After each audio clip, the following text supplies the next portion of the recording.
Olá, senhores, olá, senhoras, sou o professor Cristiano Colombo, professor aqui do Grupo Educacional Verbo, e nós vamos aqui buscar fazer uma revisão na matéria de Direito Civil para esse exame de ordem. Já digo a vocês que, em razão da extensão da matéria, o método que vou utilizar será através do código, ou seja, vou apontar no Código Civil aqueles pontos que mais vêm sendo perguntados durante os últimos anos, durante os últimos exames.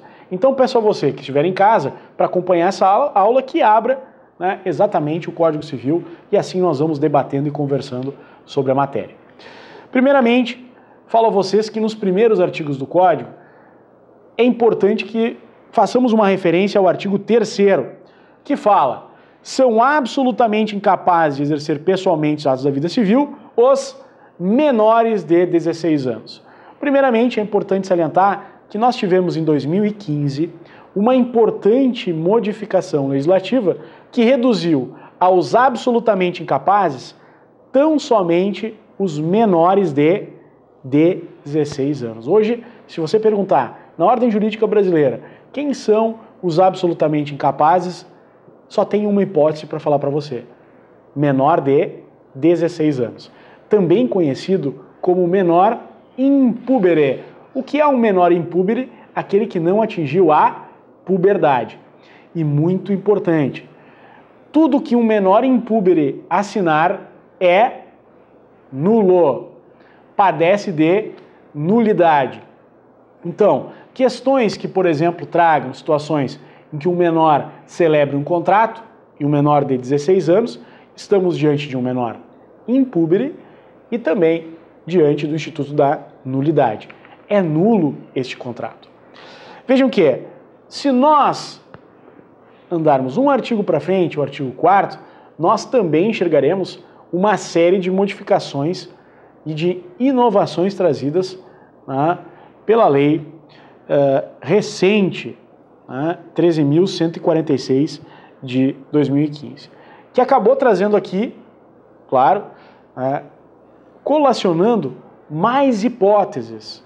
O artigo 3º diminuiu e o artigo 4º cresceu. Quem são, então, os relativamente incapazes? Vejam, maiores de 16 e menores de 18 anos. Gente, este inciso 1 fala dos menores púberes, aqueles que já atingiram a puberdade. E muita atenção, neste caso, temos hipótese de anulabilidade. Muita atenção quanto a isso. Além disso, senhores, temos aqui também os ébrios habituais e os viciados em tóxicos. Também aqueles que por causa transitória ou permanente não puderem exprimir a sua vontade. E por último, ali estão os pródigos. Gente, todos esses são relativamente incapazes. E muita atenção, tudo que for assinado por um relativamente incapaz, olha só, é anulável. Lembre-se, absolutamente incapaz, nulo. Relativamente incapaz, anulável. Muita atenção quanto a isso. Absolutamente incapaz, menor de 16 anos, menor impúbere, será representado. Relativamente incapaz, olha só, anulável, Instituto da Assistência. Muito importante trazer isso para você. Além disso, senhores, também vem caindo em prova, e nas últimas provas caiu uma questão exatamente sobre isso, nós temos o Instituto da Emancipação. Quem é o emancipado? Emancipado é aquele que ainda não tem 18 anos, mas que, por uma das causas da lei, ele tem plena capacidade. Então, em regra, ele não seria um capaz civilmente, mas alguma hipótese que a lei arrola, que a lei dispõe, foi atendida e, portanto, ele passa a ser um plenamente capaz, ele passa a estar plenamente capaz, a ser plenamente capaz, antes de completar 18 anos. E ali estão os casos. Bom, primeiro chamo a atenção de vocês sobre a hipótese de emancipação voluntária, que é concedida pelos pais, ou se um deles estiver morto ou ausente, pelo que está vivo, a filhos a filhos que já contem com 16 anos. E a forma como isso vai se dar será através de escritura pública, independentemente de homologação, independentemente de autorização judicial. Isso foi matéria de prova, né, das últimas edições. Você tinha que saber que a emancipação voluntária era possível, deveria ser pelos pais, por ambos ou, na falta de um deles, aquele que está vivo, né?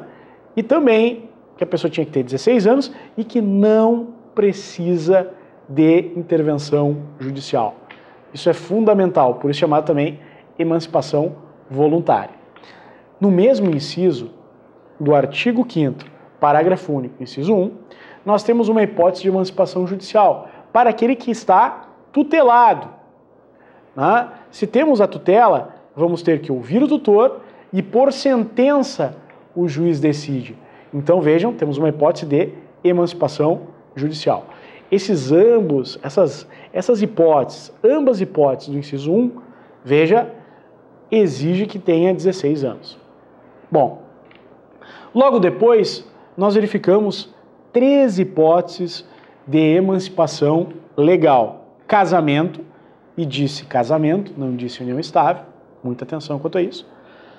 Exercício de emprego público efetivo, não disse aqui emprego público comissionado, não falei também em passar em concurso público, não. É necessário o emprego público, exercício de emprego público efetivo, ou seja, a pessoa tem que entrar em exercício. Pela colação de grau em curso de ensino superior. Não falei ensino médio, não falei ensino fundamental, falei ensino superior. E atenção, vejam que essas 3 hipóteses, casamento, exercício de emprego público efetivo e colação de grau em curso superior, não exige idade mínima de 16 anos. Se acontecer uma dessas 3 hipóteses antes da pessoa completar os 16 anos, haverá também emancipação. E o último ponto, pelo estabelecimento civil ou comercial ou pela existência de relação de emprego, desde que em função deles o menor com 16 anos completos tenha economia própria. Aqui voltamos a ter a exigência dos 16 anos, a importância da economia própria, que na verdade é a sustentação, ou seja, ele se sustenta. Este menor, que já tem 16 anos, ele tem uma atividade, seja ela em âmbito civil, em âmbito empresarial, comercial, que faz com que ele se sustente. Né? Hoje nós podemos trazer os exemplos aí de pessoas com idade aí com 17 anos que daqui a pouco inventam um aplicativo na internet e estão sustentando. Ou mesmo um jogador de futebol. Né? Então vejam esta possibilidade, comprovando que ele tem economia própria, ele pode buscar então, né, a sua emancipação. Bem, o que mais? O que é importante aqui também? Artigo 7º me chama muita atenção, porque já caiu em prova, nas últimas provas, que na verdade quando alguém desaparece, então a pessoa pura e simplesmente desapareceu, sem que com isso você comprove qualquer perigo, você obrigatoriamente tem que passar por um estágio chamado ausência, para depois ter declarado a morte presumida. Mas o artigo 7º, ele traz situações em que, se comprovado que a pessoa estava em perigo, é possível pegar uma pessoa que vive e declará-la morta presumida diretamente, em razão do perigo de vida. Então, por exemplo, se uma pessoa saiu pela manhã e pura e simplesmente desaparece, atenção, e não há prova nenhuma que esteve em risco, nós obrigatoriamente devemos passar da vida para a ausência, para depois atingir a morte presumida. Agora, se nós estivermos diante de uma dessas 2 situações do artigo 7º, que falam em extremamente provável a morte de que estava em perigo de vida. Por exemplo, alguém faz um check-in em uma aeronave e a aeronave cai. Ou ainda, alguém é sequestrado e depois não se tem mais notícia. Bom, nesse caso, nós podemos ir direto para a morte presumida sem passar pela ausência. O mesmo tratamento vai ser dado também àquele que, desaparecido em campanha ou feito prisioneiro, não for encontrado até 2 anos após o término da guerra. Muita atenção quanto a esse ponto, são pontos bem importantes que tratam aí das questões envolvendo a pessoa, envolvendo capacidade e principalmente tocando diretamente nas questões relativas à nulidade e anulabilidade. Lembre-se, nulo, absolutamente incapaz. A anulabilidade, relativamente incapaz.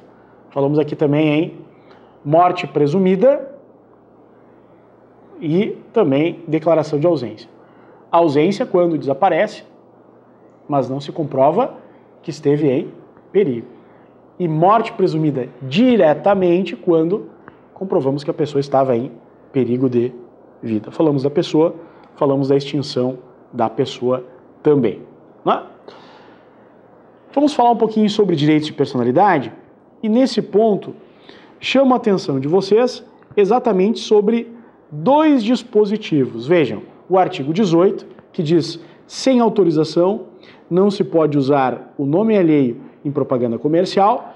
E chamo a atenção de vocês exatamente numa situação que caiu numa prova da ordem, em que havia um pugilista que estava no exterior e ganhou lá um campeonato mundial, e quando chega ao Brasil verifica que o seu nome e a sua imagem foram utilizados, tinham sido utilizados em um álbum de figurinhas.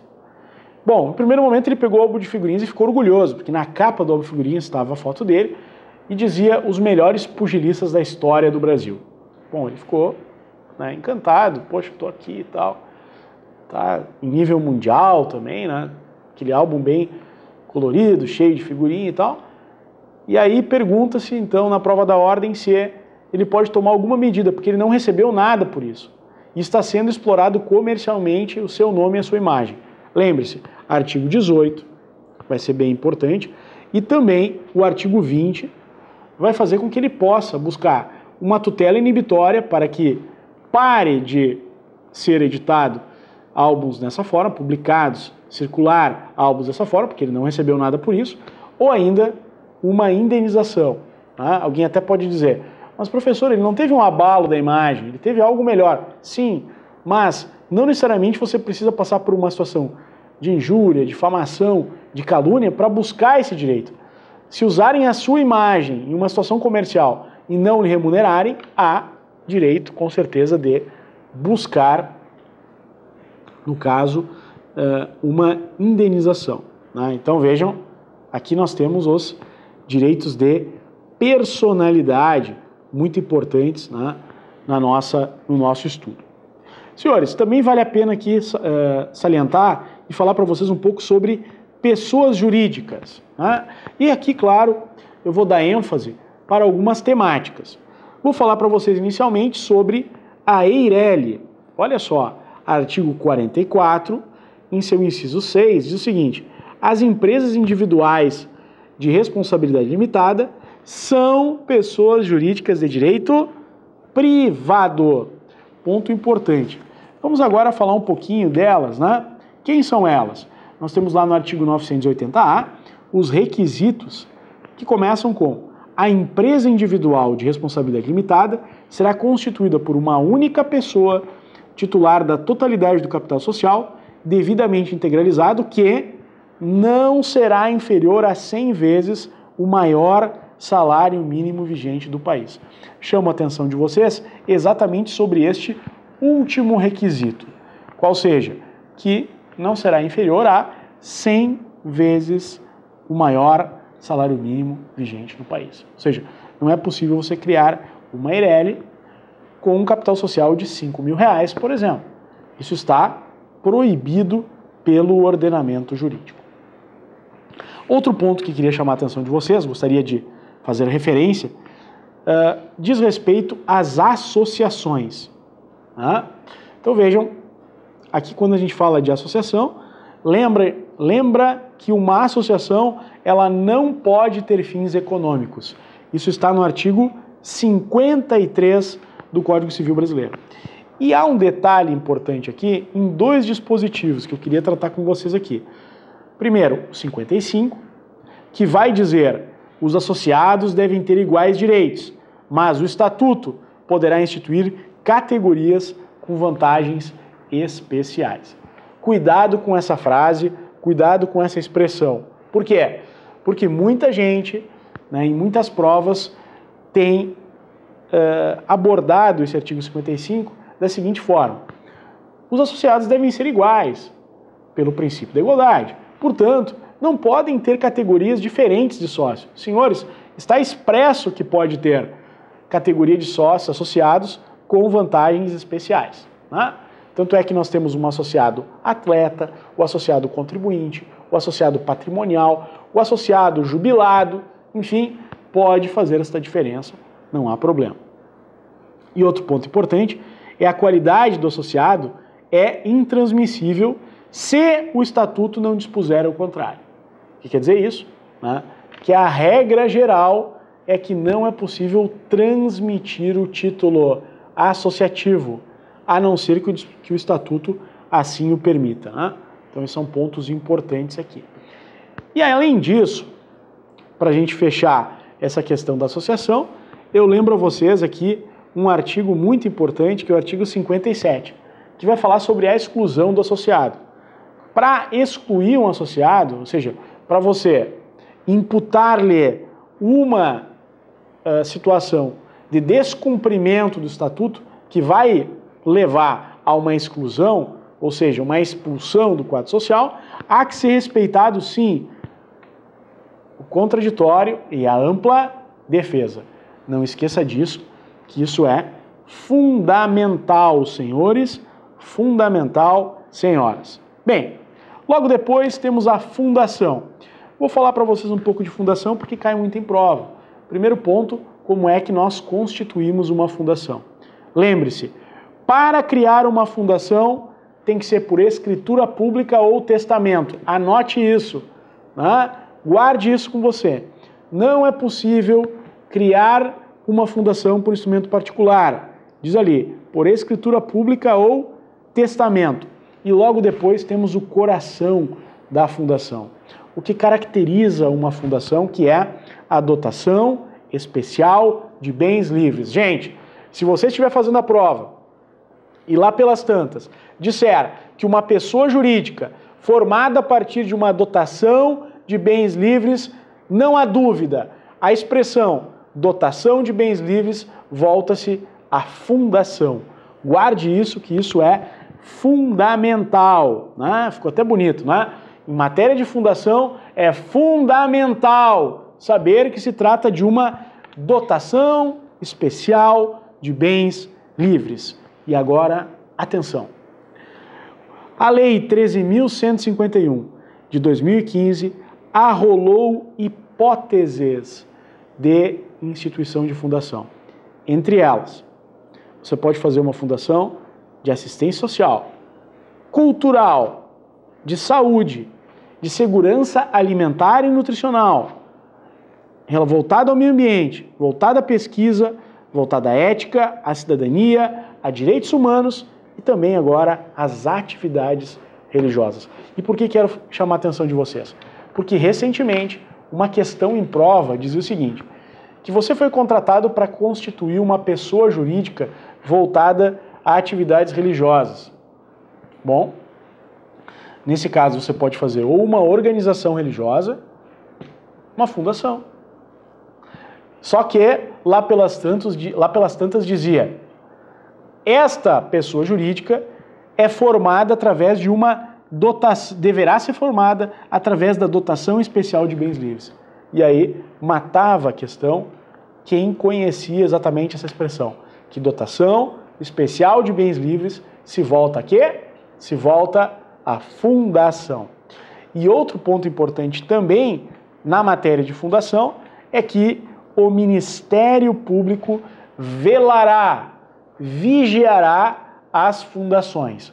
Gente, isso cai muito em prova, muito mesmo. Ou seja, você tem que saber que quando fala em fundação, lembra MP. O Ministério Público, ele fiscaliza, ele vigia, né, a fundação.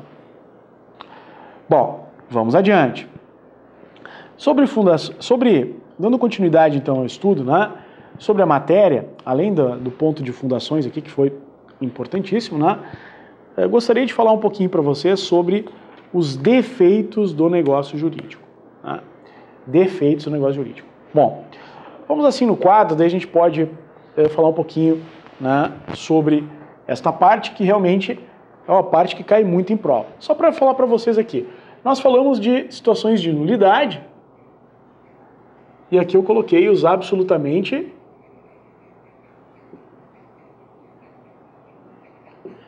incapazes, né? E falei de anulabilidade, e aqui referi os relativamente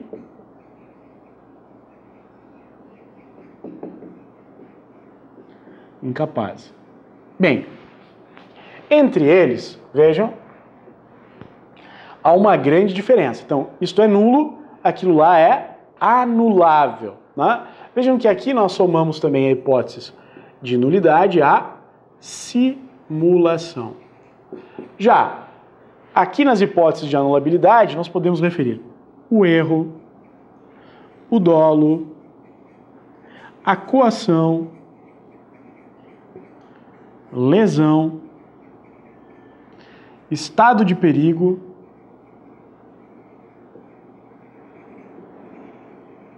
e fraude contra credores. Vejam, todos eles hipóteses de anulabilidade. Chamo a atenção de vocês aqui em alguns pontos que são extremamente importantes. Primeiramente, o erro, né, que pode ser quanto à pessoa. O que é um erro quanto à pessoa? Quando alguém pensa estar contratando com alguém, estar contratando com outro. Por exemplo, você contratou lá o João da Silva pensando que ele era, daqui a pouco, um músico e tal. Ele não é um músico formado. Ele é um apreciador da música. Mas ele não vai fazer o mesmo show que o João da Silva, que é formado, né, que tem lá bacharelado em música. Então vejam, pode haver um erro quanto à pessoa. Pode existir erro, né, quanto ao objeto. Você contratou pensando que estava comprando um bem e na verdade está comprando outro bem. Né? Então está comprando, por exemplo, a casa da esquina e na verdade não está comprando a casa da esquina, está comprando, né, a casa do meio da quadra. Então vejam, atenção, erro quanto ao objeto. O erro pode ser quanto à pessoa, o erro pode ser quanto ao objeto, e nós temos também a possibilidade de ter erros de direitos. Erro de direito, que é o quê? Quando você adquire um bem pensando ele ser lícito e ele não é. Né? Então, por exemplo, alguém compra uma câmara de bronzeamento artificial. Né? Vejam, o que vai acontecer nesse caso? Neste caso, a pessoa não vai poder utilizar porque a Anvisa proíbe a sua utilização. Então temos um erro de direito. Então, 3 pontos aí importantes que vão marcadamente, né, dizer o que é o erro. E o erro pode trazer a anulação do negócio. Temos também aqui o dolo. O dolo, temos a intenção. Quando alguém, né, quando você tiver na prova uma questão de dolo, lembre-se, vai ter um terceiro que de alguma forma vai trazer uma má influência, tentar enganar. Isso é que marca o dolo. Né? Também, se estivermos diante de dolo, estamos diante de uma causa de anulabilidade. Temos aqui a coação. Coagir, né, importa na existência de alguém, né, de alguém que está coagindo, essa pessoa que está praticando a coação, o coator, né? E de outro lado temos um paciente. Né? Esse paciente, esta pessoa que está sofrendo a coação, né? Nós temos que analisar as suas características físicas, a sua idade, né? Para verificar se efetivamente ele está ou não sofrendo uma coação. E muito importante, não é hipótese de coação, né? Então isso cai em prova, né? Não é hipótese de coação, temor reverencial, deixa bem bonito para você aqui, não é hipótese, então, de coação. Temor reverencial, né, e exercício regular de um direito.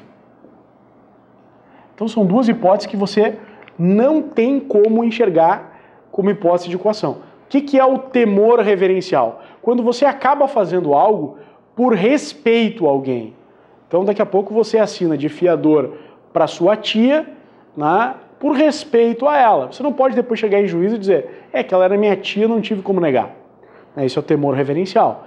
E também não é configurada a hipótese de coação exercício regular de um direito. Por exemplo, se eu ligo para você na condição de advogado e digo assim, olha, se você não vier aqui e realizar um acordo hoje, amanhã eu estou distribuindo a ação. Amanhã eu estou protestando. Amanhã eu estou colocando no SPC e Serasa. Ora, colocar no SPC e Serasa, ajuizar uma ação ou protestar, não são hipóteses de ilicitude, são hipóteses de licitude. E se tratam de exercícios regulares, né? É um exercício regular de um direito. Nós temos também aqui outra situação importante que devemos chamar atenção, que é a lesão. Quando lá no início do contrato, ou seja, no momento da celebração, já há um desequilíbrio entre as partes, entre as obrigações que se dão entre as partes, por algum motivo. Qual motivo ele é? A lesão aponta dois motivos. Primeiro, inexperiência, caiu na prova da ordem esses tempos atrás, né? Então dizia lá que uma moça, bem assim a questão, dizia que uma moça foi comprar um carro, ela tinha seu primeiro carro, 18 anos, ela foi comprar o primeiro carro, e pagou pelo carro usado um valor maior do que um carro 0 km. Então, vejam, nesse caso, pela inexperiência, aplicou-se nesta questão o Instituto da Lesão, ou seja, houve uma prestação, né, mais pesada, né, mais onerosa, houve um abuso, né, em relação às prestações, foi desproporcional, em razão da inexperiência. Ou ainda pode aqui se verificar também, né, um dos motivos que você aponta para a lesão é a necessidade, que aqui falamos da necessidade econômica. Quando alguém acaba assinando um contrato em razão de uma necessidade econômica. O cara está mal de grana, ele tem que assinar aquele contrato, senão ele não consegue resolver aquele problema. Então temos aqui, né, a lesão. Já o estado de perigo, que caiu bastante em prova de ordem, diz respeito ao que é? O estado de perigo se volta àquelas situações em que está presente, como já apareceu em prova de ordem, né?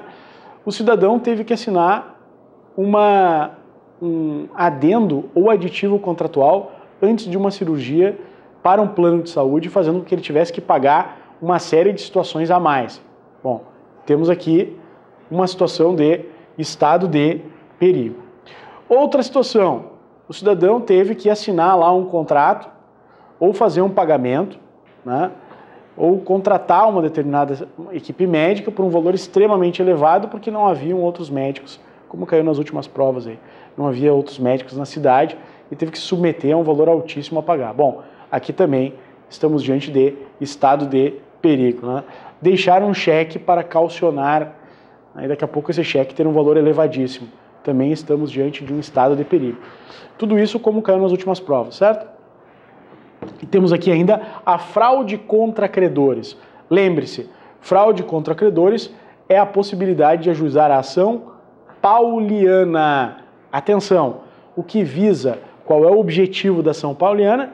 Desconstituir o negócio em razão de ter havido fraude contra credores. Ou seja, na verdade, o devedor, ele doa ou vende o seu patrimônio com o objetivo de ficar insolvente e não arcar com as dívidas de seus credores quirografários. Ou seja, credores que não têm garantia podem ajuizar a ação para desfazer, né, um negócio jurídico, anulando este negócio jurídico. Por isso que ele já está no campo da anulabilidade, né? Lembre-se que é possível ajuizar esta demanda com o objetivo de anular, por exemplo, uma doação. Nesse caso, basta comprovar que houve dano, né, aos credores, ou seja, os credores não vão receber em razão disso, ele está insolvente, eventus damini, né? Já, se nós estivermos diante de uma venda, há que se comprovar também o consumo fraudes, ou seja, na venda você tem que comprovar que quem comprou tinha, né, conhecimento dessa situação, estava consciencioso, estava, né, aqui também participando dessa situação fraudulenta. Também temos aí como exemplos a oneração de bens, também se você acaba sobre um bem enchendo de garantias, né, para tornar-se insolvente, também podemos ver aí uma situação de fraude contra credores, hipóteses de anulabilidade. Então temos aqui as hipóteses de nulidade e as hipóteses de anulabilidade, pontos importantes aí do nosso estudo. Depois disso, vamos falar um pouquinho agora sobre obrigações. E na matéria de obrigações, lembre-se de um ponto importante, né? As obrigações, elas podem ser de dar, fazer e não fazer. O que merece um destaque importante aqui é que nas questões, quando aparece culpa, quando há culpa, há perdas e danos. Quando não há culpa, não há perdas e danos. Eu vou repetir para você de casa, para você lembrar. Se no problema disser, né, que não foi possível entregar o bem porque houve um evento da natureza, não há perdas e danos.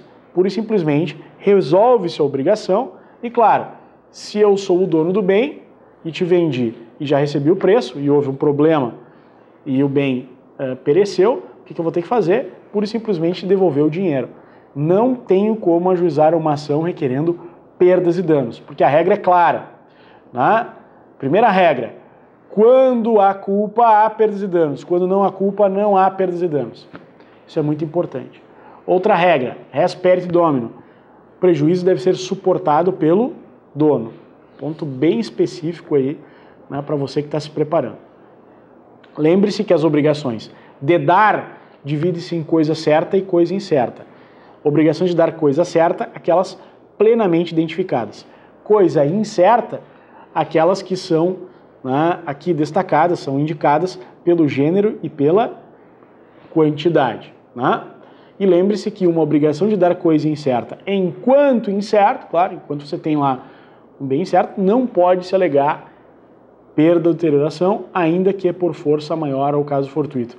Anote artigo 246 do Código Civil Brasileiro, deixa de forma clara isso. Então, por exemplo, se você tem que me entregar 10 cavalos crioulos e acontece um problemão na sua fazenda lá e você perde todos os seus cavalos, mesmo assim você vai ter que ir atrás dos cavalos para me entregar, porque são 10 cavalos crioulos, ou seja, é uma coisa incerta, né?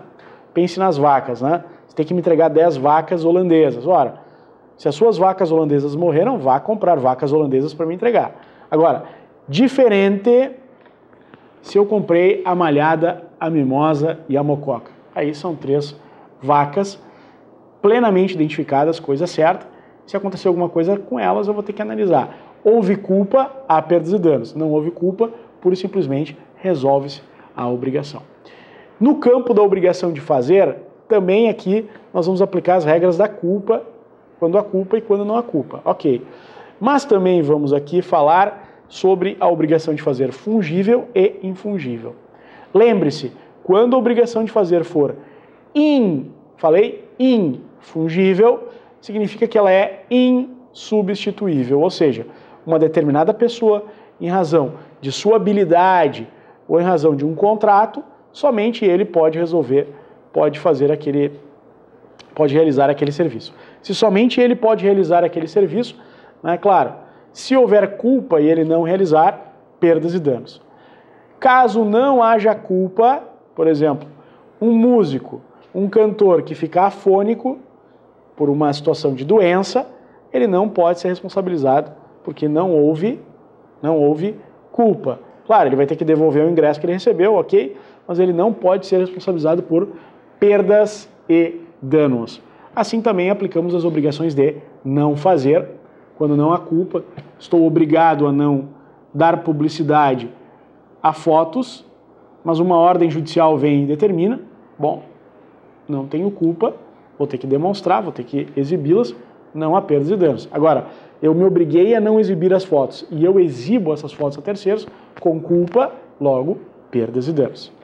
Lembre-se também das obrigações solidárias. Lembre-se, caiu na prova, tivemos aí um caso bem interessante, né, tratando de uma festa promovida, acredito que por um familiar, em que haviam irmãs que tinham se obrigado a solidariamente arcar com o valor, né, desta festa. Elas se obrigaram, repito, solidariamente. Para ser solidário tem que estar expresso no contrato que é solidário, ou a lei tem que determinar, né? Como o caso de uma indenização em que há cumplicidade, enfim, né? Bom, mas aqui é importante salientar que essa questão dizia que todas as irmãs, vamos imaginar que eram 5 irmãs, e todas as irmãs, então, elas se obrigaram solidariamente a pagar por essa festa. Ora, significa dizer que qualquer uma delas pode ser acionada a pagar tudo, a pagar o todo. Quem paga busca regresso quanto aos demais, e lembre-se que se houver se uma delas estiver insolvente, divide-se a cota da insolvente entre aqueles que são solventes. Olha, um ponto aí importantíssimo da prova, obrigações solidárias, já caiu bastante, né? Então, lembre-se aqui, solidariedade faz com que qualquer um deles tenha que pagar tudo e depois busca contra os demais regressos na proporção, em suas cotas, né? Pontos aqui bem importantes sobre esta matéria.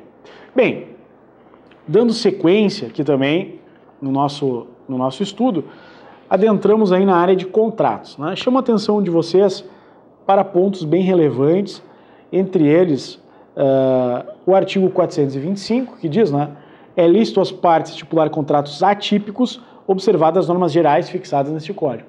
Já caíram questões envolvendo situações em que, você pode criar um contrato que não está na lei? Claro que pode, mas tem que observar as normas gerais do Código. E também o artigo 426, que diz, não pode ser objeto de contrato a herança de pessoa viva. Muito importante, enquanto a pessoa está viva, não há como fazer negociatas com os seus bens, né? Então imagine, por exemplo, lá o pai do cidadão está no hospital e o fulano fica, quer comprar a fazenda do meu pai, quer comprar o apartamento do meu pai, tá, mas tu já é herdeiro? Não, ele está vivo ainda, mas vai morrer. Então, isso não é possível fazer, porque está expressamente vedado, né, no nosso Código Civil Brasileiro, como acabamos de analisar. Além disso, também temos aqui a disciplina dos vícios redibitórios, né, bem importante, né, que diz respeito à possibilidade de, em havendo um vício oculto, implementar-se aí algumas situações, entre elas, né, devolver o bem, buscar o valor de volta, pedir abatimento do preço ou mesmo buscar uma indenização. Isso que está no artigo 441, dizendo que se aplica a contratos comutativos e também a doações, por assim dizer, onerosas, de acordo com o 441, parágrafo único. Então, você não pode exercitar, né, direitos decorrentes de vício redibitório, por exemplo, em doações puras, somente em doações onerosas ou em contratos comutativos, como é o caso da compra e venda, por exemplo, né? Então temos aqui os vícios redibitórios, mas também temos no artigo 447 aqui o Instituto da Evicção, né? O que a evicção traz? Enquanto no vício redibitório há um problema, há um vício no bem, na evicção nós temos aqui um vício assim denominado de direito, ou seja, há uma penhora sobre o bem, houve alguma situação nesse sentido. Ora, é possível você buscar a indenização caso você perca um bem através da evicção, né? Isso é um ponto muito importante. Frutos amplamente, né? O artigo 450 traz todas as consequências disso. Vou dar um exemplo para vocês aqui. Vamos fazer uma breve comparação entre o vício redibitório e a evicção, né? Então, eu comprei um carro do meu vizinho. Então estamos entre iguais, né? Não estamos aqui numa relação de consumo. Eu vou lá e compro o carro do meu vizinho. Ora, o meu vizinho não me conta que esse carro foi batido, que tem um sério problema. Bom, e ele mascara isso. É um vício redibitório. Por quê? O bem ele não vai desempenhar, não vai desenvolver conforme determinado. Então ele vai buscar o quê? Eu se comprei esse carro do meu vizinho e tem esse problema, eu posso rejeitar, enjeitar este bem, né? Pedir devolução. Como ele sabia dessa situação, ainda danos, perdas e danos, porque ele sabia quando fez essa venda, né? Se ele não sabia, mesmo assim eu tenho o direito de desfazer, mas aí não vou ter perdas e danos. É importante, né? Quando eu estou de má fé, quando eu estou de boa fé na situação. Se eu estou de boa fé, mesmo assim, se eu comprei e quem me vendeu está de boa fé, mesmo assim, ao dever do equivalente, devolver o bem. Mas não haverá perdas e danos.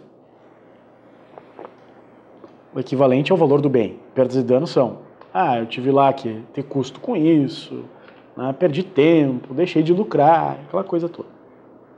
Bom, isso são vícios redibitórios. Nós temos também a evicção. Exemplo de evicção. Eu comprei um box de estacionamento, está livre, olha só, o box de estacionamento, né, quando compro lá, por exemplo,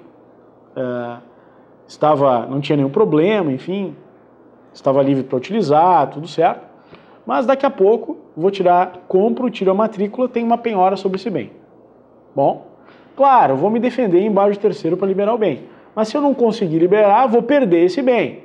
O que eu tenho direito a isso? Tenho direito a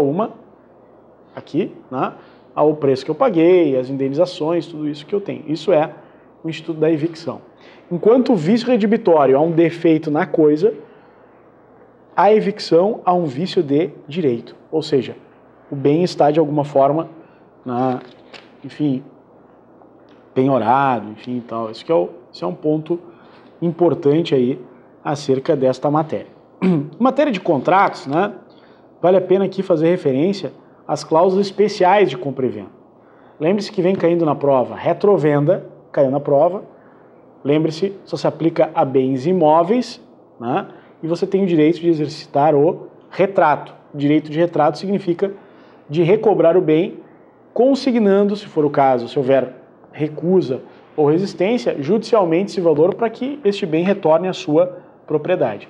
Lembre-se, retrovenda somente aplicado a bens, a retrovenda somente aplicada a bens imóveis.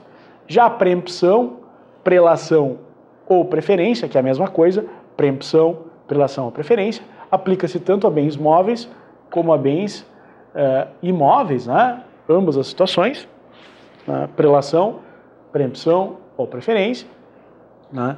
E você, evidentemente, vai ter que ajuizar a ação para exercitar esse direito, caso quem lhe deu a preferência não tenha observado. Então, a grande diferença entre a retrovenda e a preferência é que na retrovenda você vai somente se voltar a bens imóveis e o valor que eu tenho que depositar lá para fazer o exercício da minha retrovenda, o direito de retrato, é exatamente o valor da negociação pura e simplesmente corrigida. Já na preferência, preempção ou prelação, que é a mesma coisa, gente, vai cair na prova prelação e preempção. Preferência não cai, né? Preferência todo mundo sabe o que é. Atenção. Mas veja, esse instituto ele não busca congelar o mesmo preço, não. Vai ser o preço de mercado, né? Se você tem uma cláusula de preferência, eu vou te mandar uma carta dizendo, olha, o cidadão lá me ofereceu 1 milhão, você cobra ou não? Né? E diz lá, tanto por tanto, que é valor e também, além do valor, nós também temos aí, na verdade, a forma, né? A forma como vão se dar as coisas. Que mais? Também pensei em falar para vocês assim, para finalizar, a questão da responsabilidade civil, né? Só lembrem, né, algo muito importante em matéria de responsabilidade civil, que no direito brasileiro nós temos aí a responsabilidade civil subjetiva, que é aquela em que necessariamente há que se apontar a culpa. Lembre, os profissionais liberais, eles tratam aqui de responsabilidade subjetiva, né? Então o médico, o advogado, o arquiteto, a responsabilidade deles é subjetiva. Por outro lado, nós temos aí a responsabilidade objetiva, que é aquela que tem como fundamento a teoria do risco. Ou seja, que o empreendimento, nós temos lá uma situação em que nós temos um empreendimento, né? Ou seja, temos uma atividade e essa atividade gera risco. Então, teoria do risco. Nós aplicamos no direito brasileiro, por regra, a teoria do risco administrativo, que é aquela que admite excludentes. Mas nós temos também, e essa vai como dica final da nossa aula de hoje, né? A teoria do risco integral, aplicado a questões nucleares e a danos ambientais. Lembro a vocês porque nós tivemos aí recentemente aquela questão envolvendo Mariana. Então, Mariana, a questão da ruptura, houve lá a ruptura da barragem, e aí se pensou, como vai se resolver a situação? Responsabilidade objetiva com base na teoria do risco integral, que não admitem excludentes. A grande diferença, teoria do risco administrativo, se admite as excludentes. Teoria do risco integral, não se admite aplicação de excludentes. Ou seja, mesmo que ocorra culpa exclusiva da vítima, haverá dever de indenizar. Senhores, muito obrigado. Uma ótima prova para vocês, que consigam realizá-la com tranquilidade, e nós estamos aqui então aguardando vocês para a segunda fase, para a próxima fase. Fiquem com Deus, até mais, valeu, nos vemos, valeu.